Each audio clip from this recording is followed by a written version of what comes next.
இந்த வீங்க வீங்கிட்டு எத்தனை பேர் உங்களை அடிச்சாங்க? முதல்ல ஒரு 3-4 பேர் தான் அடிச்சானுங்க. அடிச்சுக்கிட்டே இருக்கும்போது ஒருத்தன் இன்னொருத்தருக்கு போன் பண்ணி பிரியா இருந்தா வாடா மச்சியா, ஒருத்தன் சிக்கி இருக்கான்னு சொன்னான். அவன் சொன்னா நான் பிஸியா இருக்கேன்டா, வேணா இன்னைக்கு அனுப்பிச்சு விடு, நான் பாத்துக்கிறேன்னா. இவனுக்கு முடிச்ச உடனே ஒரு மீன்பாடி வண்டியில் போட்டு அங்கே அனுப்பிச்சு விட்டானுங்க. அங்க ஒரு 7 பேருமா. அவனுக்குனால எவ்வளவு முடியுமோ அவ்வளவு அடிச்சானுங்க. அடிச்சுட்டு ஒரு ஆட்டோல ஏத்தி விட்டானுங்க.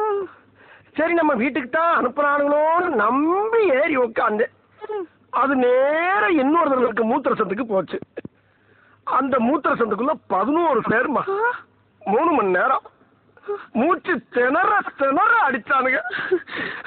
சரி அடிச்சுட்டு போங்கடான்னு விட்டுட்டேன். இல்ல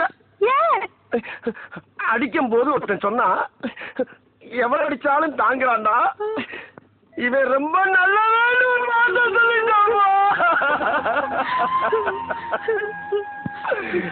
நானும் பழிக்காத மாதிரியே எவ்வளவு நேரம் தான் அடிக்கிறது. இவ்வளவுக்கும் காரணம் அந்த பெரிய சும்மா விடக்கூடாது.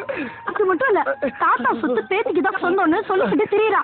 அவளையே நீங்க சொந்தமாக்கிட்டா